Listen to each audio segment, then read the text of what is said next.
never come back again. It's got a death curse. It's got a death curse. Drop.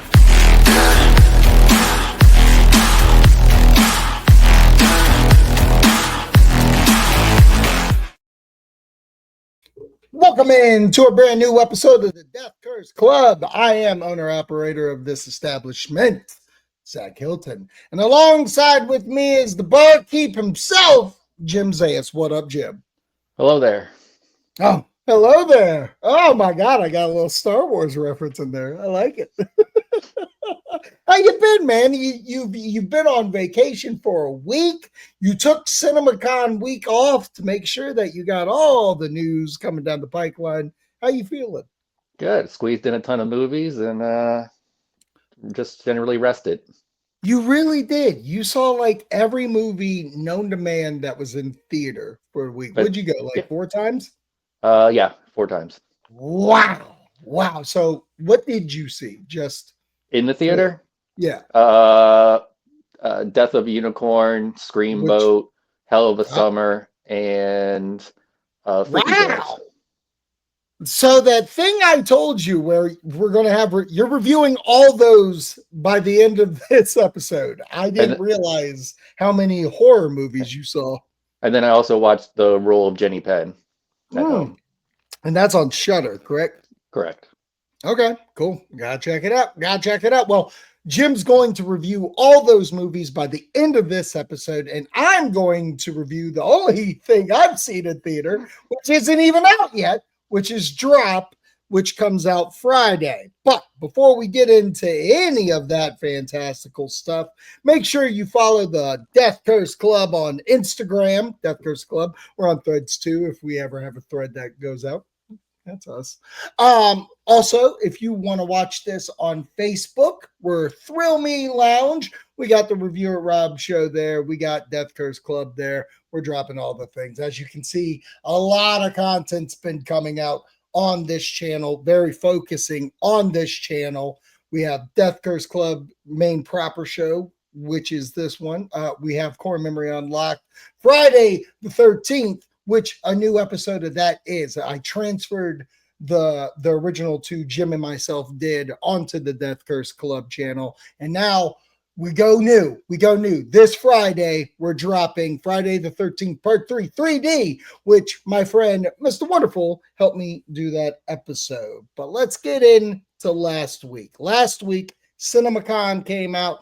Trailers galore. Even if movies weren't being shown at CinemaCon, I feel like we got every trailer known to man. I did a reaction to a trailer, and that trailer was Bring Her Back. This is from A24. It is from the directors of Talk to Me. Jim, you watched this trailer. What kind of spooky vibe did it give you? Trailer looks good. The look and feel is very similar to what I got out of Talk to Me, which was probably one of my favorite horror movies of last year. Yeah, no, absolutely. When I watched Talk to Me at home, it's one of those movies which I love when this happens. It happens to me every year. It's never not going to happen. It's one of those movies where I go, ooh, I wish I saw that in theater, which automatically makes me want to make sure that I see Bring Her Back in theater, because I do think there's this creepy vibe that you get from their kind of movies that just will make you feel uneasy. And granted, I get that feeling at home, but there is something about being in a theater with a crowd that kind of invokes even more stronger feelings of that. Oh yeah, I mean the atmosphere is really strong in the previous one, and that looks like it's going to have the similar feel. But I'm I'm always going to agree with you as far as the theater goes. It's going to be a different vibe. Oh, for sure.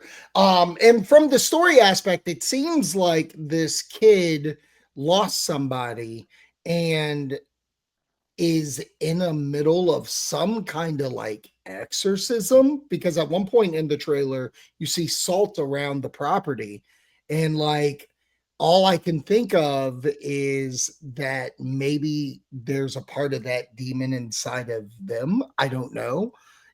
Granted, just a teaser, but definitely looks gnarly in the scare factor. Yeah, and that's what I like is that you don't really know everything yet. You can watch the Right. trailer and you don't feel like you just watched the whole movie. Right. 100%. 100%. All right.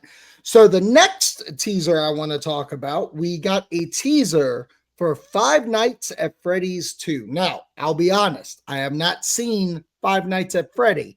So this property for me doesn't really wow me like to go see, but from how much it made in theater, it was an obvious let's go make a sequel.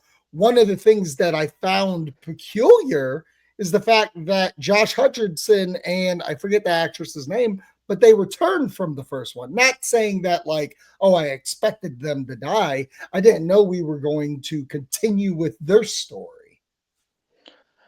I don't really have much of an input on this one. Unfortunately, I'm kind of Mhm. in a different situation from you. Like, I didn't watch the trailer for the second one because I did Mm. try watching the first movie and I didn't Okay. like it and I didn't finish Right. it. But I also, like you, have no connection to this game whatsoever. I've never played Right. it. I Right. played the Funko Fusion level. That's Yes. about the biggest aspect of my Five Nights immersion that I have.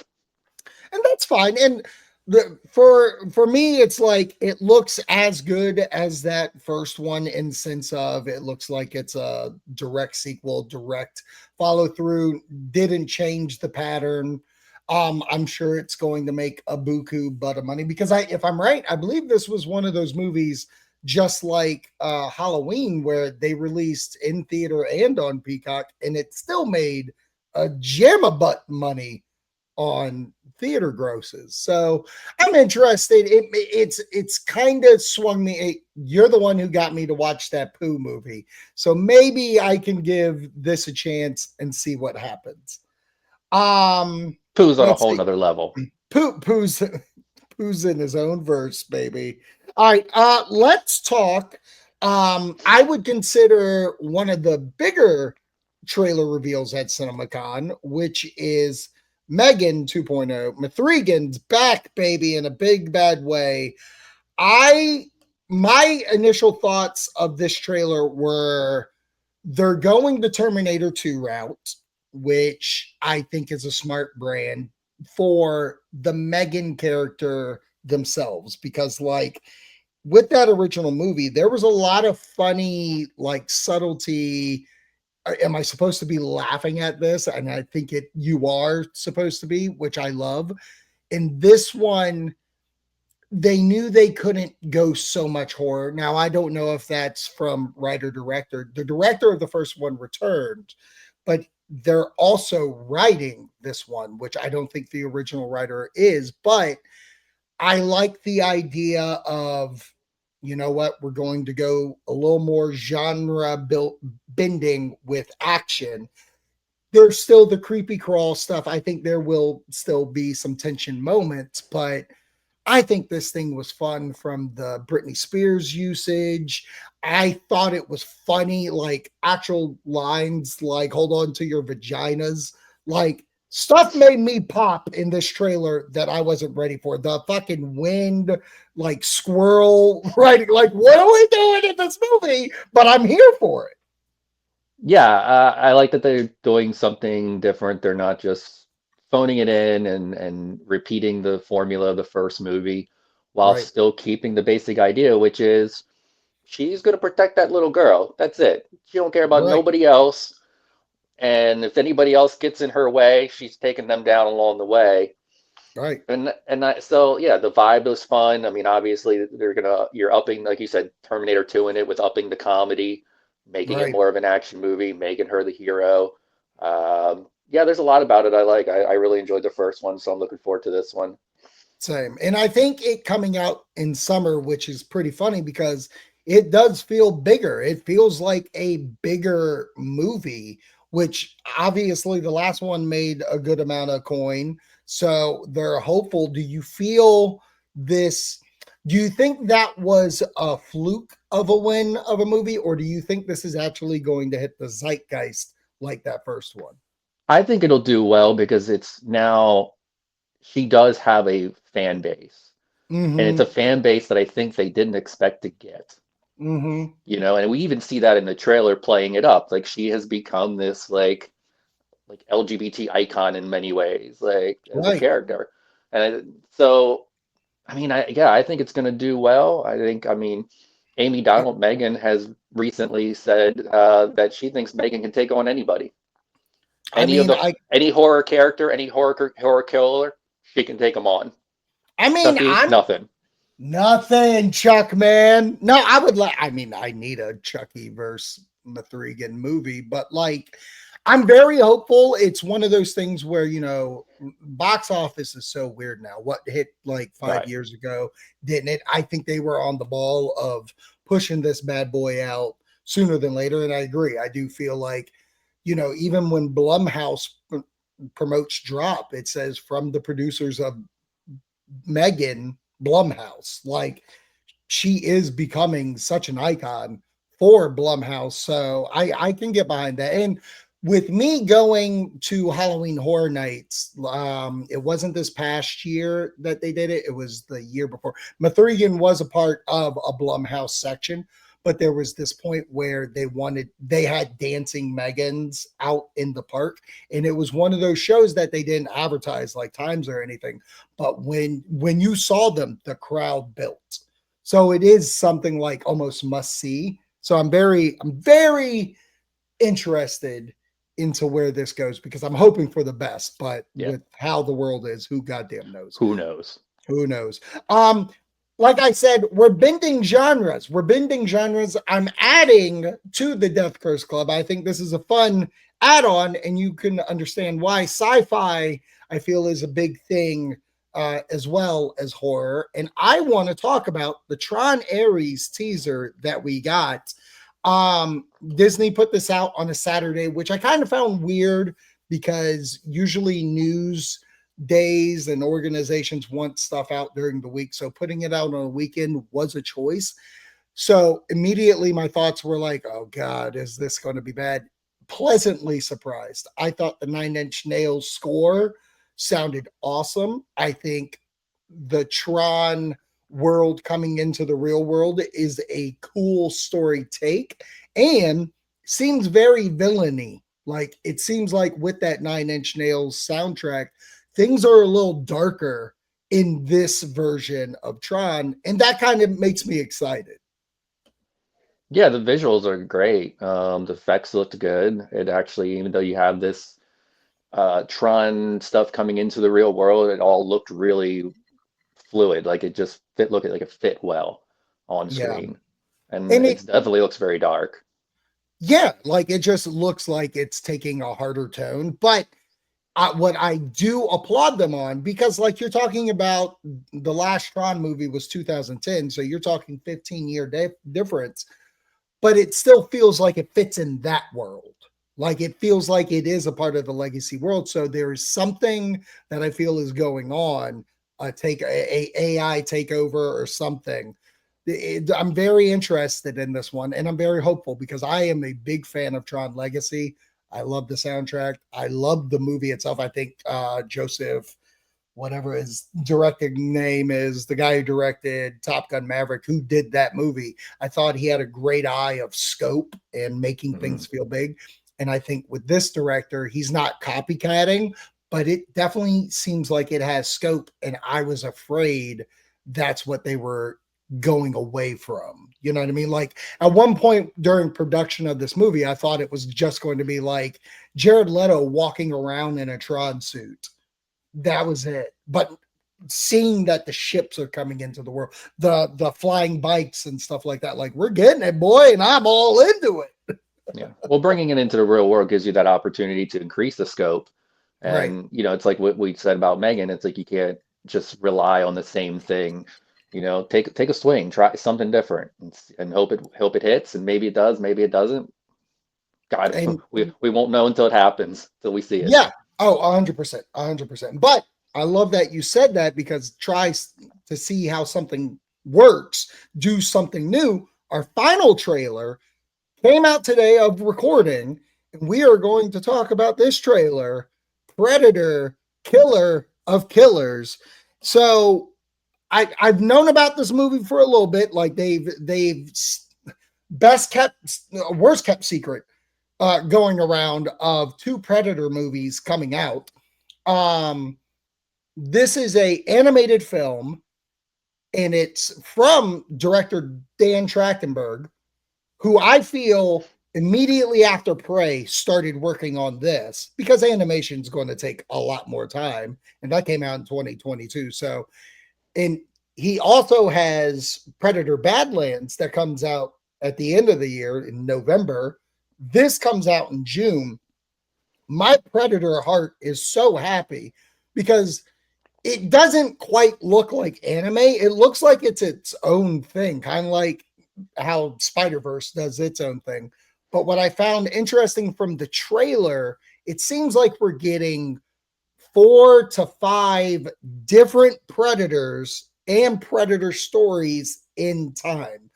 And why that works for me, it just seems like, there were these ideas after Prey of like, okay, so, we did this heritage movie that really worked. How are we going to incorporate other timelines to do that? And it seems like that's what this movie was. Everybody, whoever threw a fucking idea at the dartboard of like, oh, what if we have them in World War One? What if we have?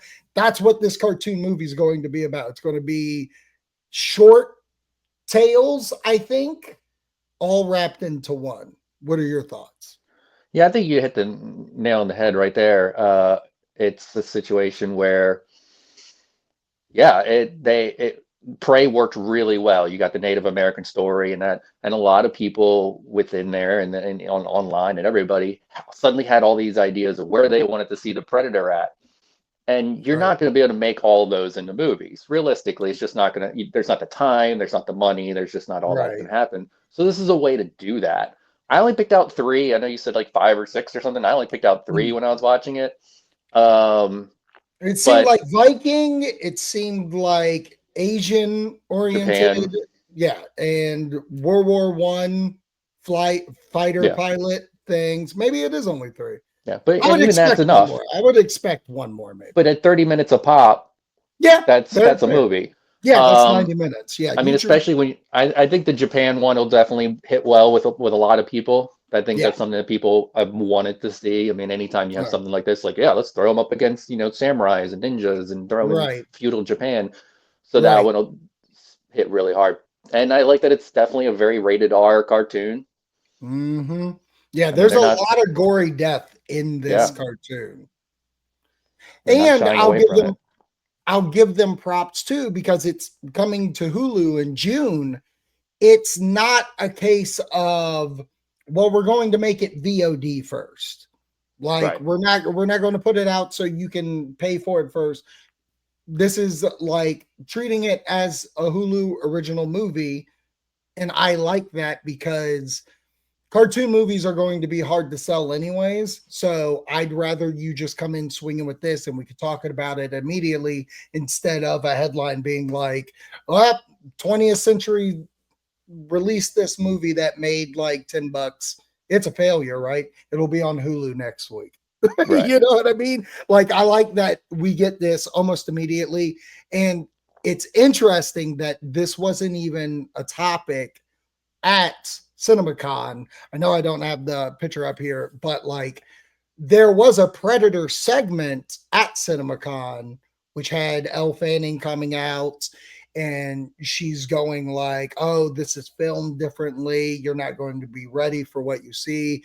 I'm actually teaming with the Predator, which I know it feels like the way news is done now. It's like it comes out and then everybody forgets it. But I swear I have known that like the Predator was going to be, this movie was going to come from his POV, Yeah. and that he was the good guy. Right. So, I mean, I do love that Predator is just having a hella comeback, especially with like how Aliens already with Alien Covenant. We got Alien Earth coming out this summer. Like, I feel like back in 2004, when we got that first Alien vs. Predator movie, so much hype was built for it and squandered from there Yeah. on out with both Yeah. properties. Yeah, they didn't make the movie that the fans wanted. Unfortunately, people wanted to see Alien versus Predator, and we still got a very human-based story. Right. But I think the other good thing about this dropping straight to Hulu and in the time frame that it is that if it can get people to watch it and like it, if it's good, it can Mhm. only help the box office for Badlands when it releases.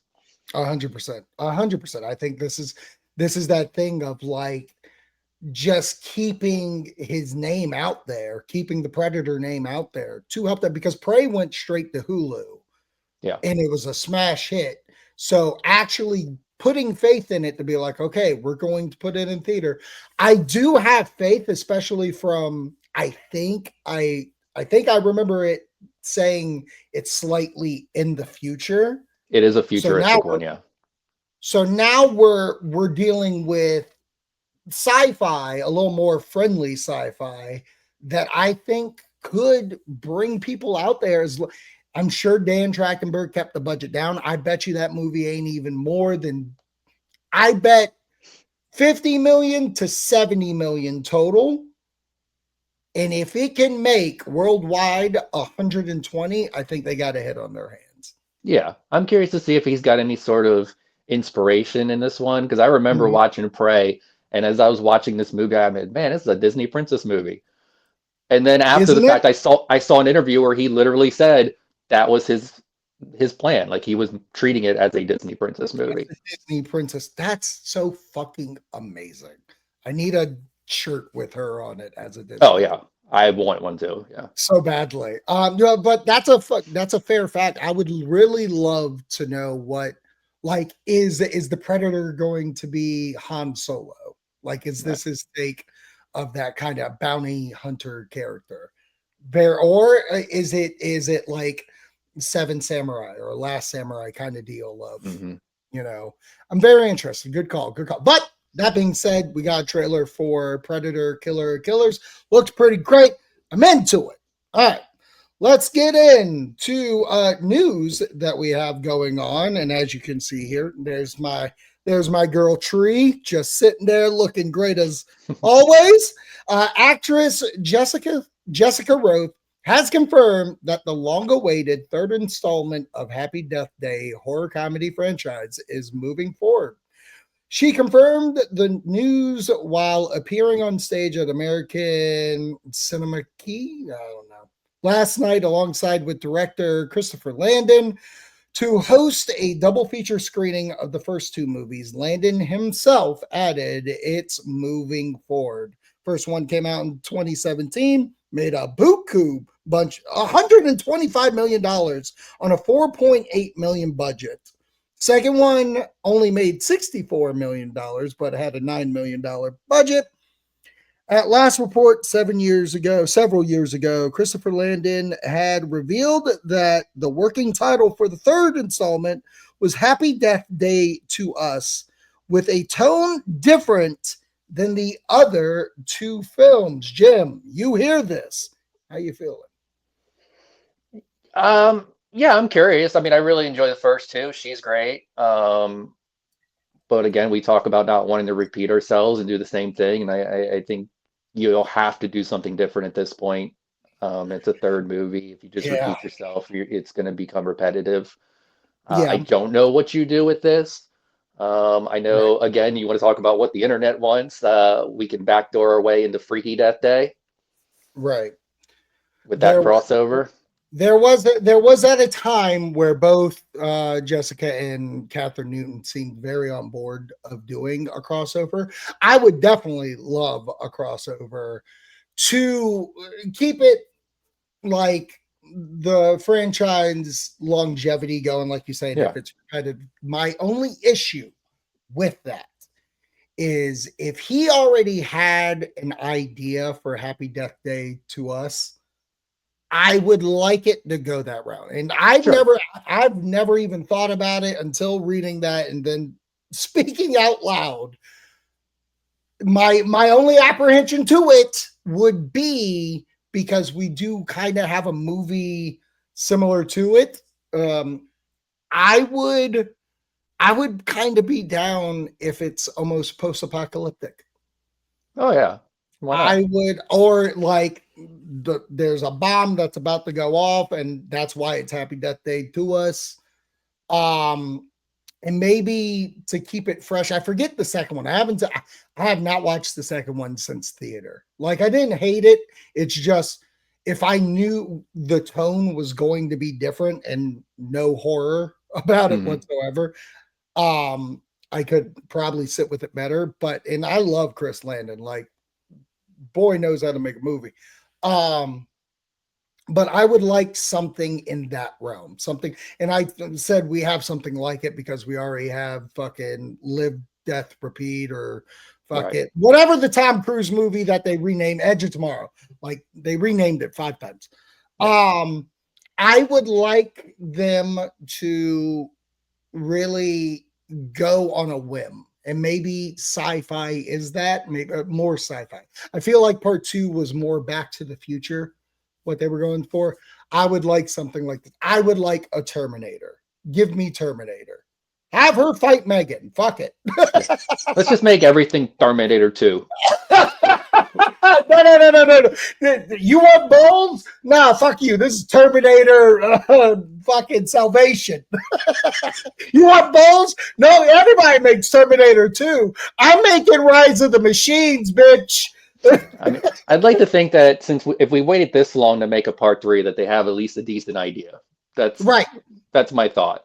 Yeah, no, that's fair. And I think so. And like you just said, it's been a while. Like, I mean, I go what 6 years since the last one. I mean, it's wild. But what I love about Chris Landon, and I'll give that a part of my review with Drop, and I'll just take that little segment and do it right now. The man can work a low budget and give such a box office feat for you. Like, I'm sure Drop did not cost more than $25 million. And I'm pretty certain he'll make $25 million by week one. Like that's how Happy Death Day needs to be. It needs to be low budget. If the first one was only 5, second one's 9, this one can be 15 to 20. I Let's think it needs call to it be a day. less. I if it's post-apocalyptic, Yeah, but I mean, at this point, again, you're talking 6 or 7 years, Pat, like yeah, late. A lot of fair. people probably have forgotten. I mean, you could get 7. You could get Yeah, 7. yeah, If it depends on the story. Like I said, yeah. like It depends on the story. it depends on the story. All right, let's move on to our next bit here. We have our first official pictures from I Know What You Did last summer. As you can see here, we have Jennifer Love Hewitt standing there looking marvelous as always on the left. And then we have Freddie Prinze Jr., who looks angrier than ever. um, this is from People and Jennifer Love Hewitt. It says here from People, Jennifer Love Hewitt and Freddie Prinze Jr. are reviving their iconic 90 roles in the revamped new I Know What You Did Last Summer sequel. And People has the exclusive first look. This time, the past comes back to haunt a fresh new ensemble, including all these actors I'm not going to name. Director Jennifer Caitlin Robinson says they aimed for balls to the wall fun and brutal scares are ratchet up to 100. See the link in the bio for more on this movie. Jim, how are we feeling about the first pictures of I Know So the What You pictures are fine. I try to be positive about this going in. Like I don't hate the other ones. The Did? first one I enjoy, you know. Right. The second one is fine. Not Okay. great. Okay. Um, I think where I've lost a lot of steam on this is when I read the plot details. And Okay. and that's when I was like, oh, you really got lazy with this plot. What's the plot? Basically, it's the same basic thing. Like the young people did They kill a something, guy. and then they got the whole "I know what you did last summer," people being popped off, and then Freddie Prinze Jr. is just like, "Hey, this has happened before," And then, Mm. and and I think there's a Mm. scene in the trailer that they showed at CinemaCon where Jennifer Love Hewitt shows up and she's just kind of like, "Hey, did you do something last summer?" Woof. And I'm like, "Yeah," and I'm like, "Okay, Whoa. so you basically just kind of force them in there for no reason Right. because it doesn't seem like they're really a part of the plot. Like they're really sounding added on, and you're just basically rehashing the formula." Okay. So what I love about this, and it's history repeats itself. This is all the original was. Like I get that Kevin Williamson wrote this movie before Scream, but the reason why that movie got made is because Kevin Williamson made Scream. So Scream 5 and 6 come out and do pretty decent. So whoever's putting this together, maybe Sony, I think, um, all they're saying is like, well, just do the first one again. Just do Yeah. it. Well, how are we going to fit the OGs in it? Who gives a shit? Just do it. Like it feels exactly the same. Instead of something original that they did, it's now rebooted version Yeah. of exactly the same kind of formula. And it sucks because I do like that first one. I am not a fan of the second one, but there is one that I watched. If there's more than three, I'm sorry, but there is one where like the fisherman's a fucking ghost. Mm. And that one rocked because I was like, it's the Friday the 13th part 5 version of this. Nice. It was like we did something different. And I was like, all right, I guess I'll take that. I'll take that. But I don't know. Like this franchise as a whole has always been rough with me. I see that it comes out July 18th, which props to them for keeping like that same kind of Summer. feel of the original summer, 4th of July weekend kind of feel. So it sucks. I wanna root for it, but I'm at the same point, I don't know if I can. I mean, it wasn't that long ago that we basically rehashed this story with the TV series on Amazon, and I actually kind of enjoyed that to where Mhm. because I just don't need it again. Right. Again, Right. do something different, or at least if you're going to bring people back to try to that be your selling point, have a reason for them to be back, not just Yeah. to show up and be like, "Hey, did you Right. do Right. something last summer?" Or, "Hey, this same thing happened 30 years ago. It's happening again." Like, it's not the same killer guy. It's just a well, situation. Yeah. well, see, that's the thing. Like, should it be up to these kids that did something last summer? And it's the same thing, like you're saying. I mean, it's I'm going to need to see this trailer because it's almost like maybe it should have followed Jennifer Love Hewitt. Like, what if it was I know what you did all those summers ago kind of deal. And like she's reliving it for some other different reason, which could be a different family. I mean, fuck, it screams cornered the market on crazy fucking people trying to Yeah. fuck with a lead lady. Um, so I don't know. I need a trailer and I'm very apprehensive. We'll see. Yeah. If I had to guess, I would say this thing was already written and ready to go, and Mhm. then whether or not they were coming back or not, and then once they got the okay that, oh yeah, Freddie Prinze Jr.'s come back. Okay, let me write him in real quick. Oh, Right. Jennifer Love Hewitt finally said she's going to come too. Oh, okay, let's write her in real quick. I don't think Right. it affected the story one bit. 100%. I We'll bet you. find I out. bet you're right. I bet you're right. All right. Let's move on to the things we've seen. I'm going to do mine first since you have several movies to get through. I saw Drop. I took a gamble. I thought it would be the secret movie at Cinemark last night, and it paid off, which was great. It was the first time I've ever done one of these secret movies. I enjoy it thoroughly. I think the interesting thing about this movie with Christopher Landon is that it's not a normal horror movie. Like he's done horror, he's done comedy horror. This felt like a Alfred Hitchcock style thriller.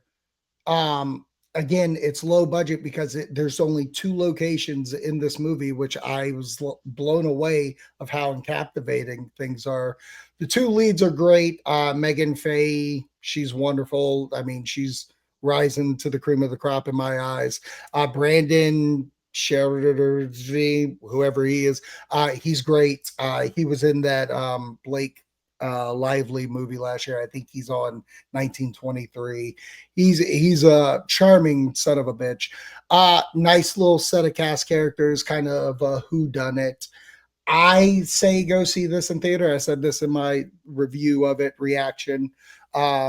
It's one of those movies that feel like I should go see it in theater. Like I know we want to go see movies as much as possible in theater, but I do feel like there's those times where it's like, should I have just waited for this?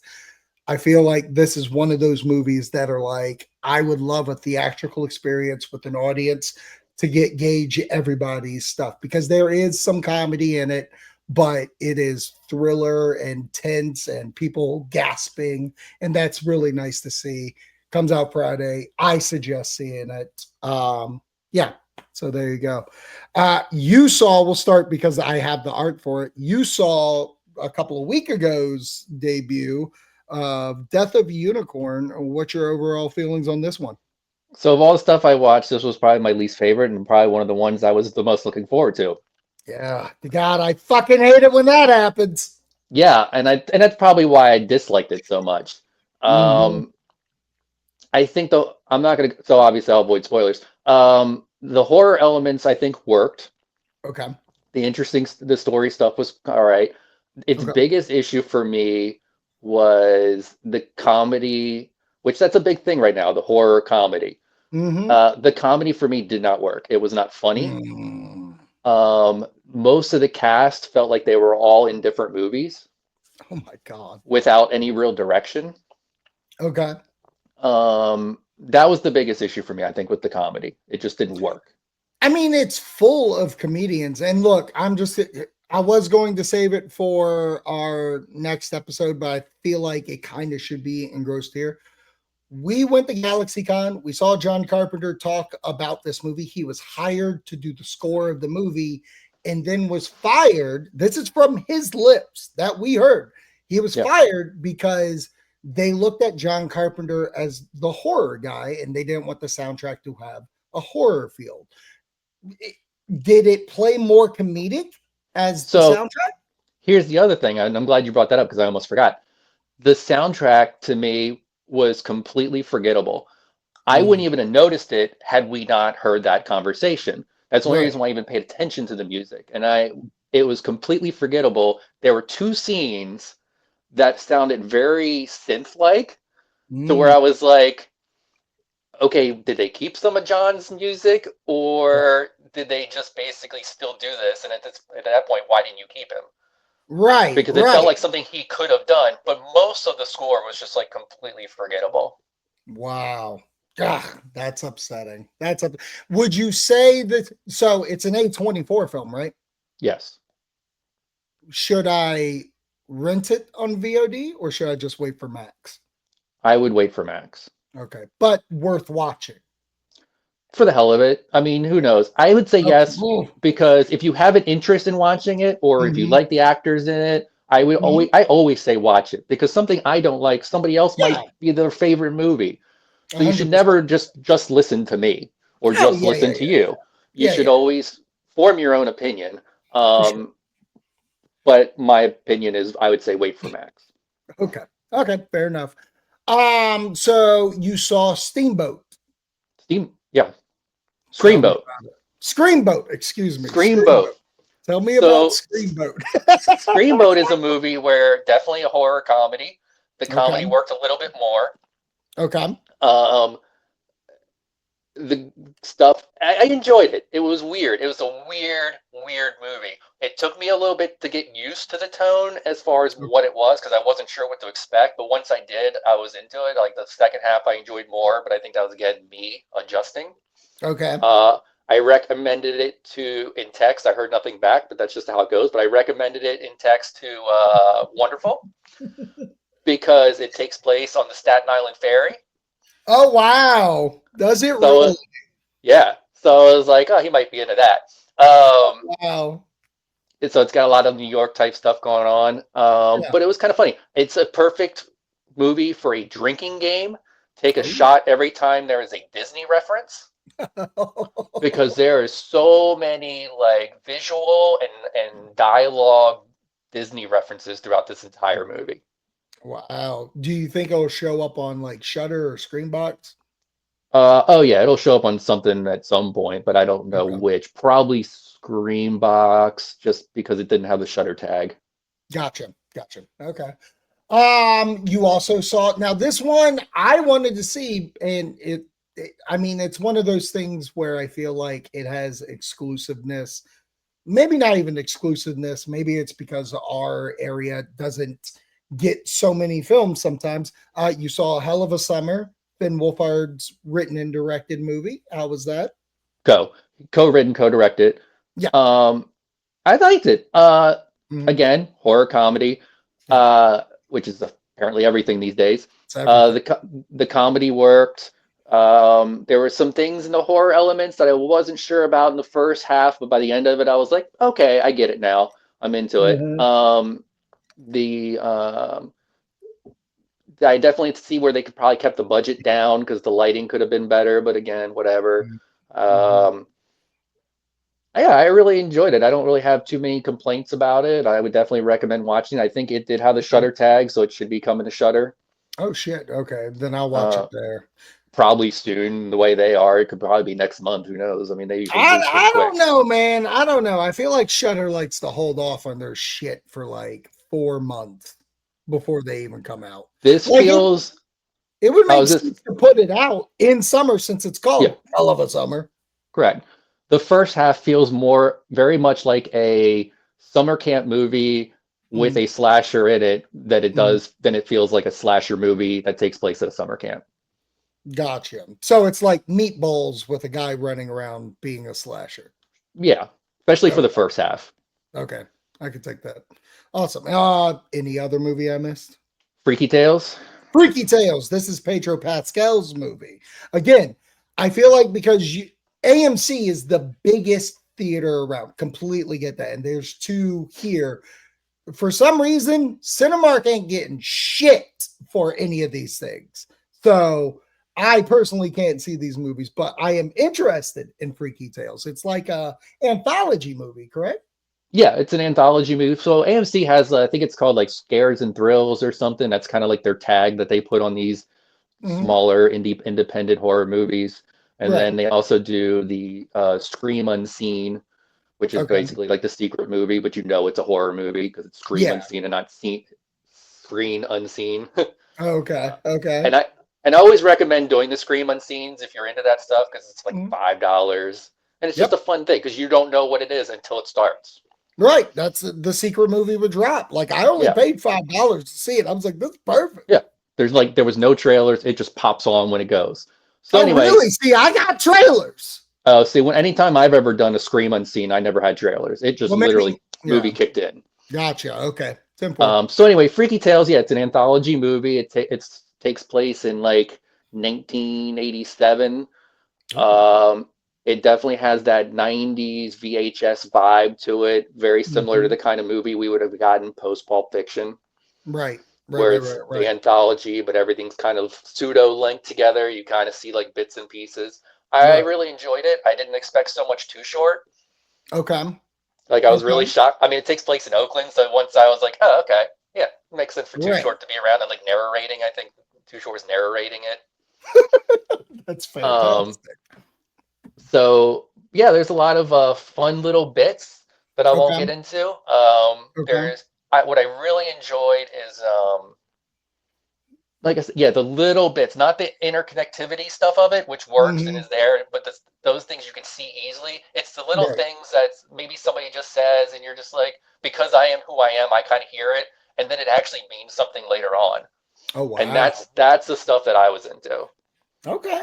Yeah, no, I'm looking forward to this movie. Yeah. I think out of everything that you have said between Death of a Unicorn, Hell of a Summer, Screamboat, this, I think this is the one that I would end up renting first. Oh yeah, you will Like definitely enjoy it. And when you talk about popping, watching movies, like I popped at the end because at the end I was like, are they going to do this? And they did it, and I was oh like, holy shit. shit. Holy shit. Now okay, now was this your favorite the movies you Of the saw? week. Yeah, that was probably my favorite of the week. Will it end in your top 20? I mean, realistically, top 20? 20. 20 possibly. Okay. That's why that's how I'm working with my movies now. I do this with spring. Like I look at the movies that I've seen and I'm like, will they survive to get to this? Right. And But right see, now like, I have about 3 that I'm like, yeah, I can see them lasting top 20. yeah. I really went into Death of a Unicorn thinking it could be like the Lisa Frankenstein of the year for me, which is Yes, that bitch. movie that came out early in the year that I Yes. absolutely loved. Yeah. I slapped it in at Yeah. like number 2 or 3, and it lived Right. at number 2 or 3 until the end of the 3 for year. the longest time. Right. It's still, Right. no, it ended the year in like either 2 or 3. I don't remember which, but it's up there. Wow. Wow. Okay. And it just didn't pay off for me. Gotcha. Okay. Well, I love this show. We talked everything and anything Oh, movies. What? one more movie, Role of Jenny Penn on Shudder. Oh, yes, on Shudder. Definitely Yes. worth watching. Okay. Stephen King said it's like one of the scariest movies he's ever seen. I wouldn't call it scary. It definitely has some scary stuff involved, but Okay. it feels a little bit like something he might have even written. Oh, wow. Okay. But Yeah. Jeffrey Rush and John Lithgow are great. Okay. It's worth it for them alone. I'll give it a go. I'll try to watch it this week at some point, maybe. No, not this week. Things are happening.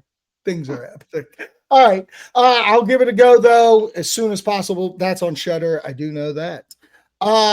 Thanks for watching. Thanks for listening. We're on Spotify, Apple, Amazon Music. We're on all those feeds if that's your gig, baby. We are on YouTube.